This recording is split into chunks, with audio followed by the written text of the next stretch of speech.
Welcome to this course on Accident and Incident Investigation.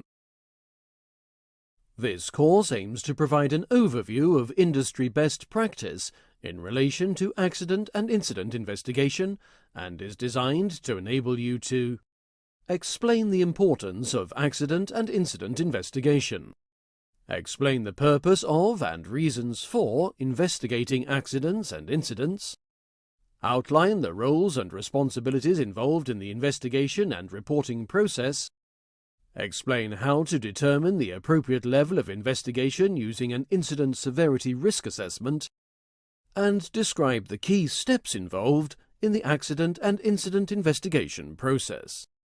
At the end of the course, you'll be asked to answer some questions. You need to answer 70% correctly to pass the course, so please pay close attention and think carefully about your answers. The course contains the following modules. Please note that this course is based on industry best practice. Your company will have its own accident and incident investigation procedure with which you should fully familiarize yourself.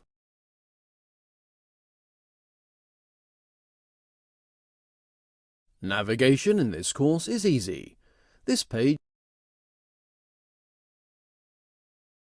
Let's begin by examining some common terms. Select each term to learn more about what accidents and incidents are.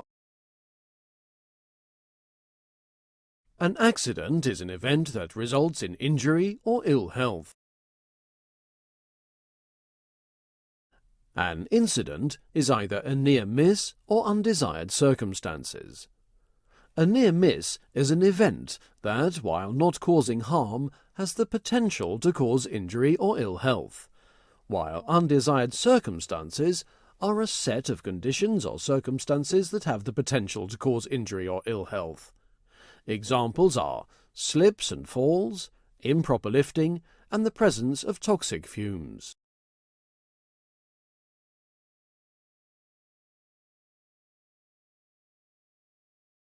To underline the importance of investigating accidents and incidents, let's look at some recent health and safety statistics from the worldwide shipping industry.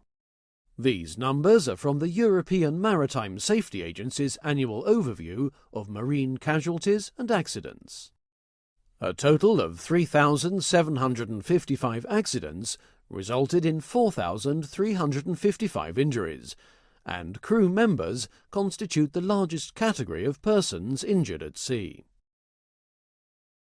The most frequent events leading to accidents are slips and falls, loss of control of object, and body movement without physical stress, for instance stepping on a sharp object or being swept away by momentum. As you can imagine, workplace-related incidents cost an enormous amount of money each year. These statistics highlight the extent of workplace accidents and incidents and show that the same events tend to occur repeatedly. The investigation of accidents and incidents forms a vital part of managing health and safety in the workplace. Investigation and analysis is invaluable to provide a deeper understanding of the risks associated with work activities, identify the root causes of accidents and incidents, and implement actions to prevent repeat occurrences.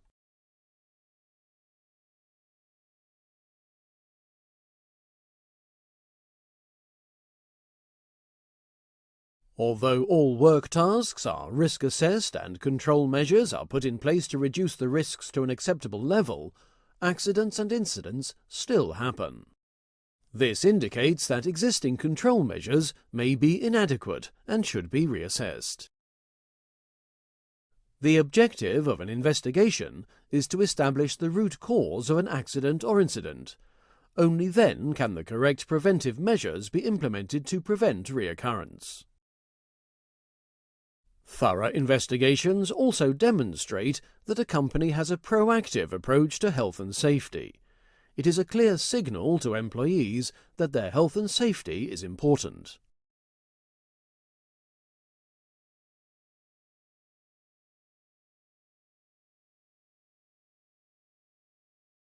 Why should accidents and incidents be investigated? There are a number of reasons, both preventative and regulatory, for investigating accidents. Accident and incident investigations should be a part of each company's safety management system. Flag state authorities, ship owners, operators and seafarers are required to plan, organize, control, monitor and review their health and safety arrangements. Accident and incident investigation is an essential part of this process. Ship owners and managers are expected to make full disclosure of the circumstances of an accident or incident to the injured parties.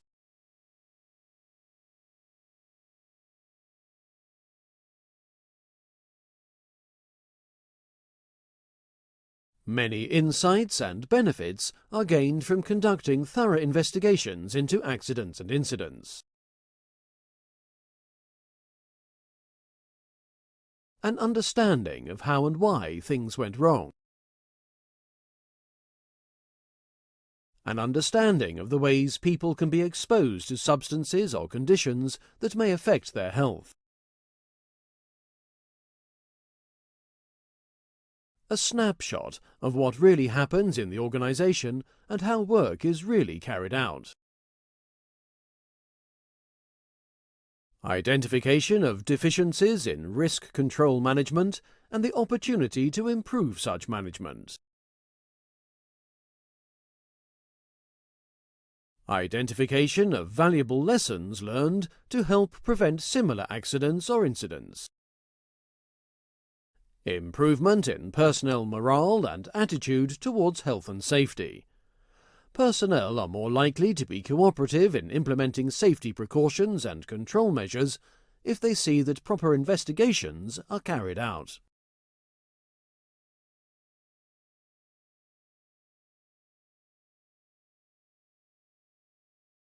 All persons on board, both crew and contractors, should report accidents and incidents as soon as possible.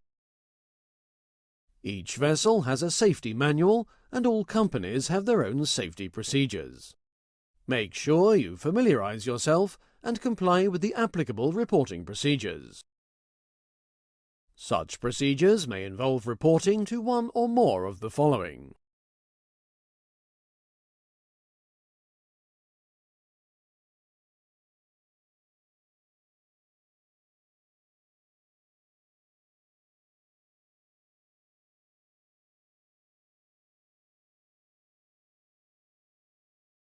Broadly speaking, two main pieces of legislation outline which accidents and incidents are reportable.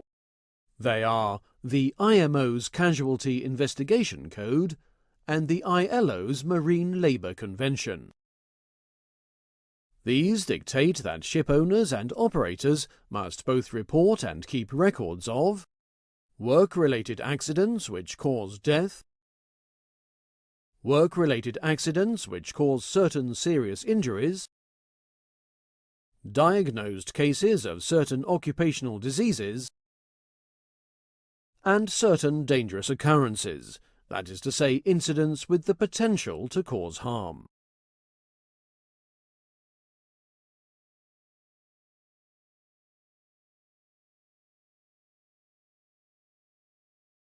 It is important to keep accurate records of accidents, incidents, and health and safety events. Such records reveal recurring events and help allow health and safety risks to be properly assessed and managed. Companies keep records of any accidents, occupational diseases, or dangerous occurrences, and any other occupational accident or incident causing injury and resulting in crew being away from work. Employers must be able to produce adequate accident and incident records when requested by an authorized government enforcement agency.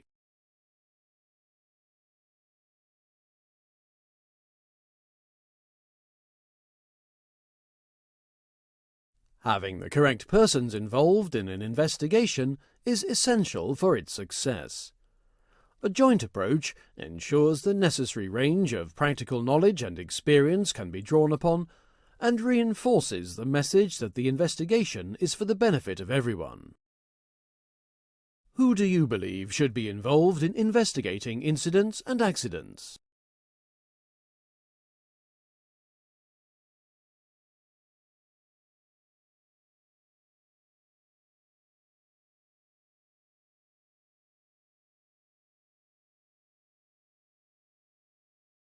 Which person should be involved in investigating accidents and incidents depends upon the level of investigation, and may include any or all of these.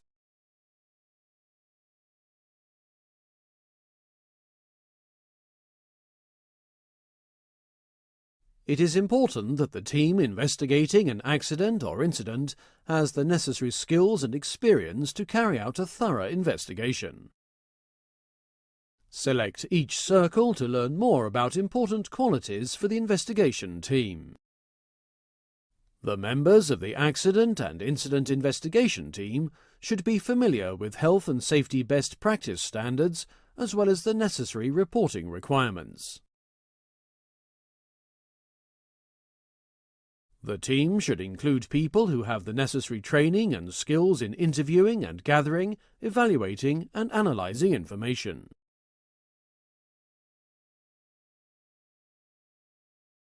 The investigation team is usually led by or reports directly to the company's health and safety officer, who has the authority to make decisions and act upon the report's recommendations.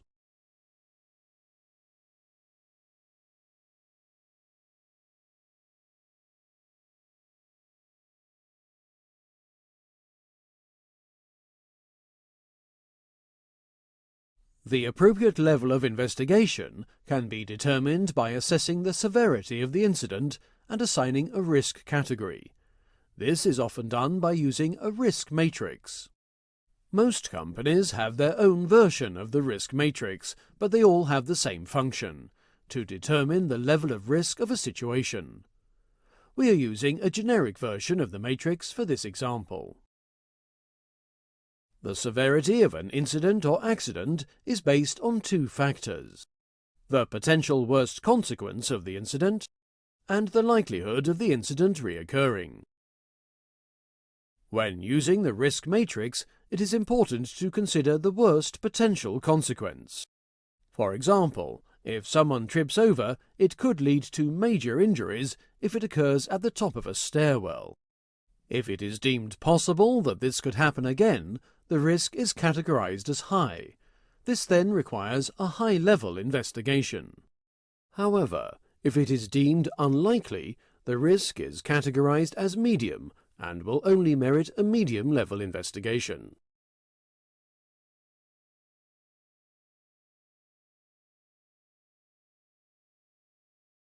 The various levels of risk merit different levels of investigation, and each level of investigation has different requirements.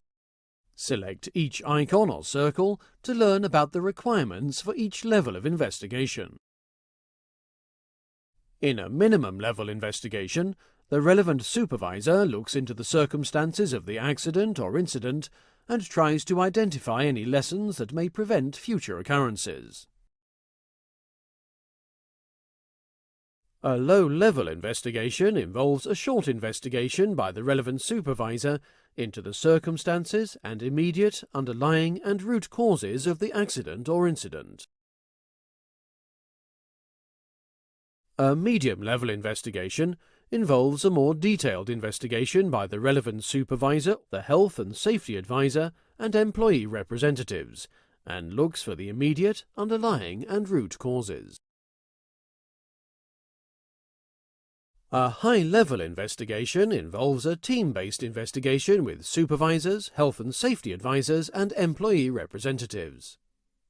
It is carried out under the supervision of senior management or directors and looks for the immediate, underlying and root causes.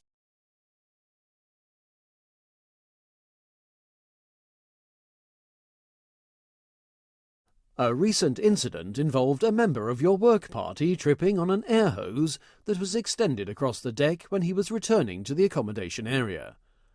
The worker tripped and fell to his knees, but was not injured. Consider the likelihood of this incident occurring again and the potential consequences. What level of risk do you deem the incident to have?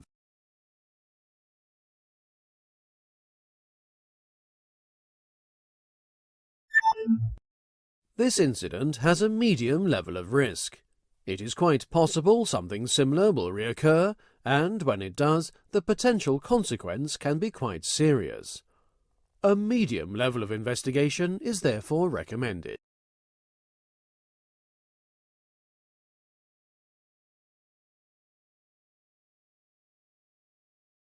Having determined the level of investigation required, the next stage focuses on the steps involved in the investigation itself. The key steps involved are gathering information, analyzing the information, identifying suitable control measures, and creating and implementing an action plan. The next sequences take a closer look at each step.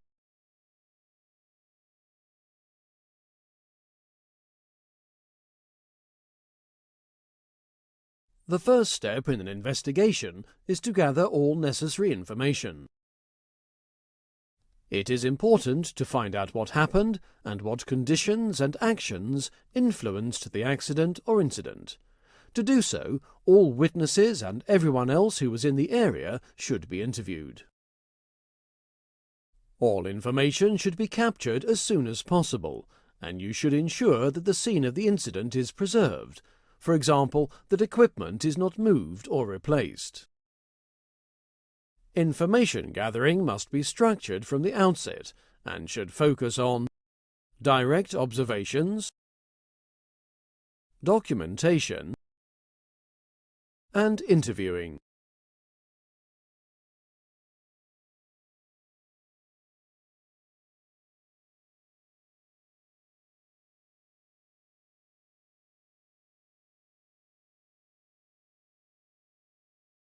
Let's look at the information to be recorded on an accident and incident investigation report.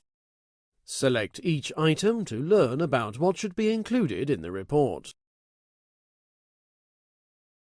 An essential part of the information describes the basics of where and when the event occurred, who was involved, and how it happened.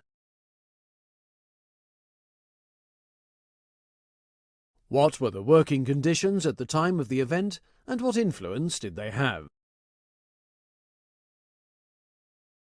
What was the safety situation at the time of the event?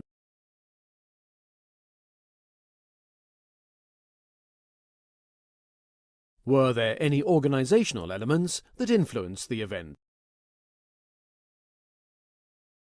Any other conditions that may have influenced the event should also be included in the investigation report.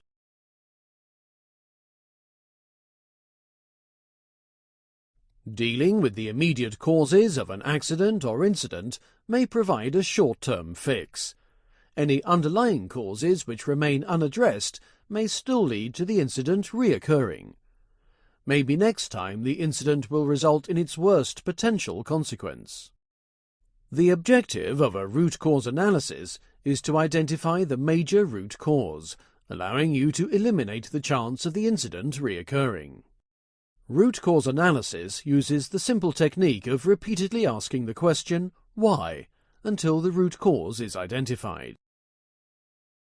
Let's use an example to illustrate the technique. A worker falls from an unsecured ladder and breaks his arm. The incident or accident is the primary event and is placed at the starting point at the top of the diagram. A worker breaks an arm. We then need to identify 2 or 3 actions or conditions that directly caused the accident. In this example, this includes the casualty, the worker on a ladder, the hazard, falling off the ladder, and the circumstances that brought the casualty and hazard together to result in the worker falling off the ladder.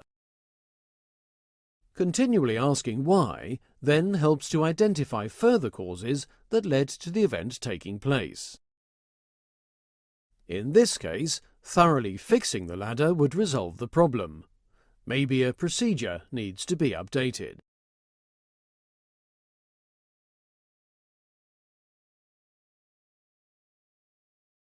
The next step in the root cause analysis is to work through a series of questions about the possible immediate causes of the event and to identify those which are relevant. To identify the immediate causes, there are usually 4 areas that are focused on. These are location, machinery and equipment, process, and people. Select each circle to learn more. It is important to focus on the location where the accident or incident happened. Consider whether or not there was anything about the condition of the workplace that contributed to the incident.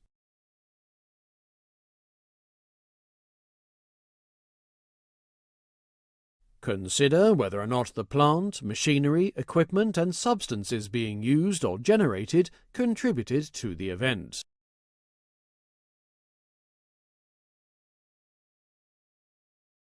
Consider whether the procedures, instructions or information, or the lack of them, contributed to the event.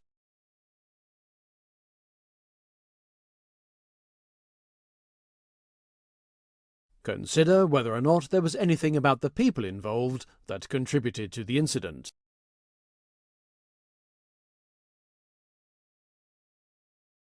For each immediate cause identified, there will be an underlying or root cause which may have allowed the immediate cause to exist. For example, in referring to the tree diagram, we can see the worker fell off the ladder and broke his arm when the ladder slipped. The ladder slipped because it was not secured. The unsecured ladder is thus an immediate cause. This moves us on to identifying the underlying or root cause of why the ladder was unsecured. In other words, what allowed this to happen? As a matter of fact, the root cause of most accidents and incidents tends to be associated with planning, organizational, or management failure. In our example, the ladder was not secured owing to a lack of appropriate control measures. Why? Because there was no risk assessment. Why? Because there was inadequate health and safety management. Why? Because of a breakdown in safety culture at some level of the organization, from management to the individual.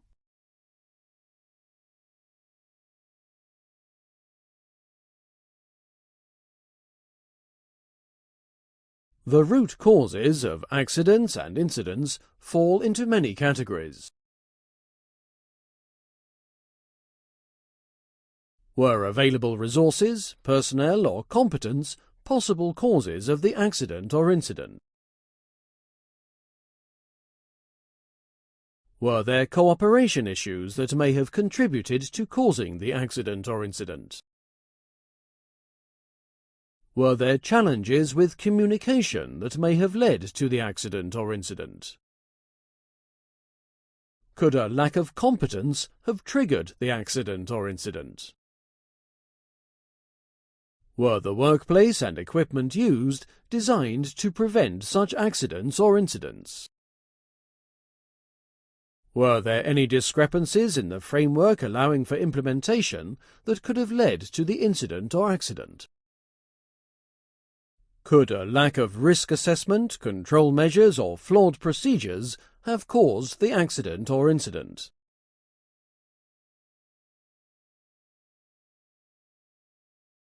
When an accident or incident occurs, a number of human factors may come into play. A thorough investigation will carefully examine how human factors influenced the conditions and circumstances leading up to the incident. If it becomes apparent that human factors were a contributory factor, it is important to identify the root cause of these behaviors. After all, the objective of an investigation is to learn from past mistakes and to take action to prevent reoccurrences.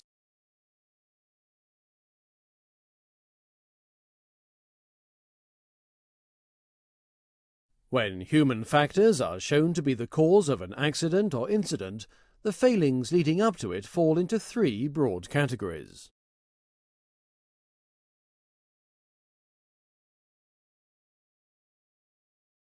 Skill-based errors include slips or lapses of memory. Slips happen when a person carries out familiar tasks automatically without thinking, and the person's action is not planned. For example, operating the wrong switch on a control panel. Lapses occur when an action is performed out of sequence or a step in a sequence is missed. Mistakes are errors of judgment and can be either rule-based or knowledge-based. Rule-based mistakes happen when a person has a set of rules about what to do in certain situations but fails to follow them. Knowledge-based mistakes happen when a person is faced with an unfamiliar situation for which they have no rules. They use their knowledge and work from first principles, but come to the wrong conclusion. A violation is a deliberate failure to follow the rules, for example, cutting corners to save time or effort, based on the belief that the rules are too restrictive or unimportant. This type of behavior can be counteracted. The provision of training, simple practical rules, and routine supervision and monitoring of performance will reduce this type of behavior.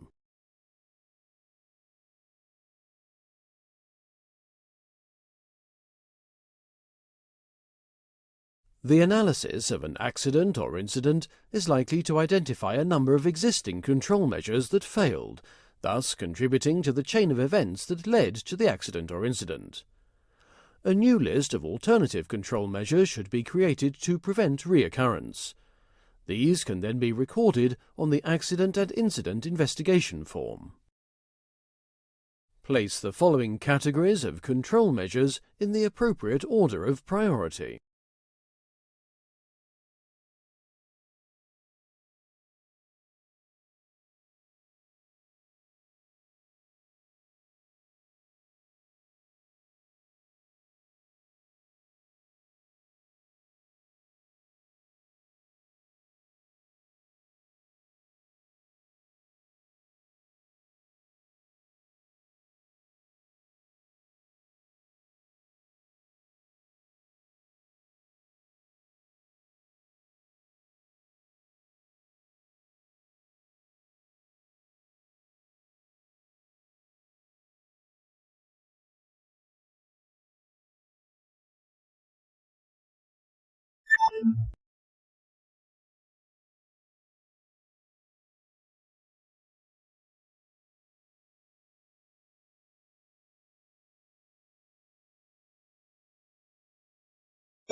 Control measures should be evaluated based on their ability to prevent reoccurrence and whether or not they can be successfully implemented.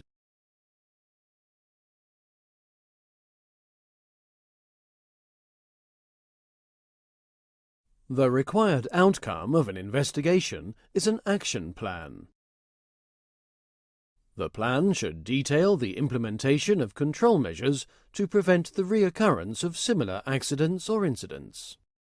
It is important to involve senior management when developing an action plan, as they have the authority to make decisions and to act on the recommendations of the investigation team. The action plan should have SMART objectives.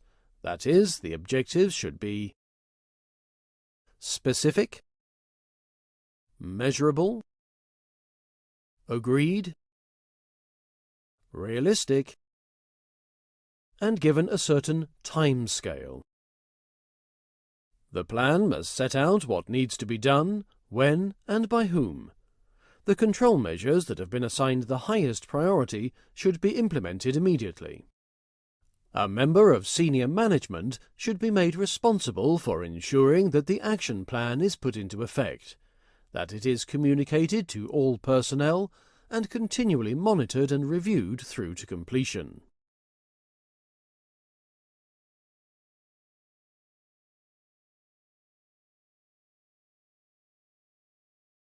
Following an accident or incident, a review of all relevant risk assessments and safe working procedures should be undertaken as part of the action plan. The investigation may have identified areas of procedural control that are weak and require improvement.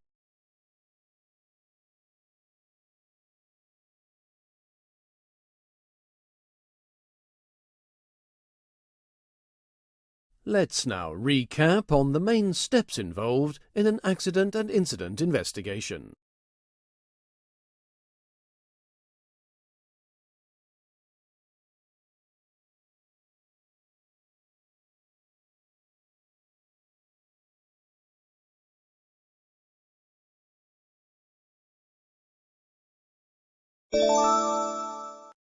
Remember that proper records must be kept and a thorough review carried out.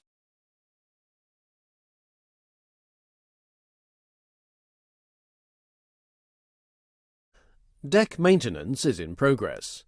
Able seaman John Muniz is tasked with removing the brackets holding some pipes in preparation for their removal. He's using a portable grinder when the cutting disc suddenly breaks into pieces and part of it hits him just below the knee. The wound bleeds heavily. It's about 5 centimeters wide and cuts into the flesh so deeply it reveals the bone. Consider the potential worst outcome and the likelihood of reoccurrence. Select the area of the risk matrix you think best reflects the accident.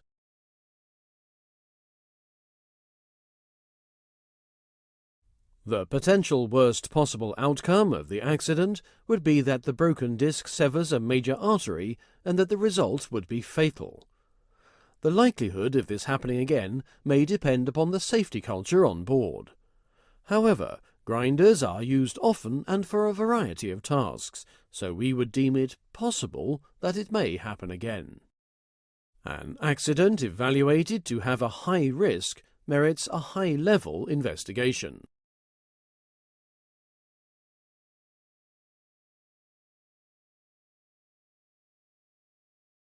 How could such a mundane task have such a dramatic outcome?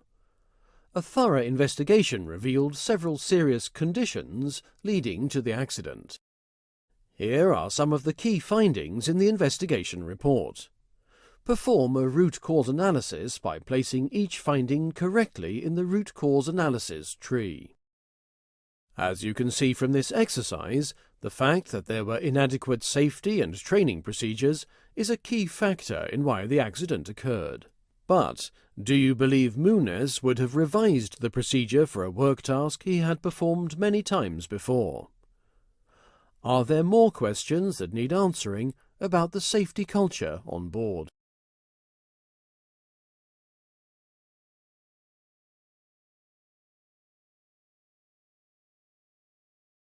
The investigation revealed that many of the grinders and other tools in the tool locker had no safety devices, and that many of the discs were worn.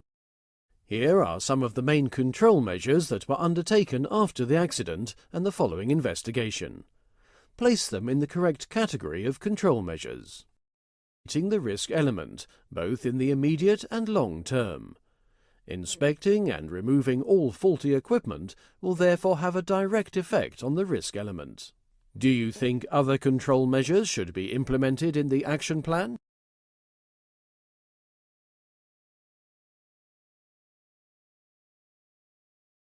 Well done. You have almost completed the course on accident and incident investigation. You should now be able to explain the importance of accident and incident investigation. Explain the purpose of and reasons for investigating accidents and incidents. Outline the roles and responsibilities involved in the investigation and reporting process. Explain how to determine the appropriate level of investigation using an incident severity risk assessment. And describe the key steps involved in the accident and incident investigation.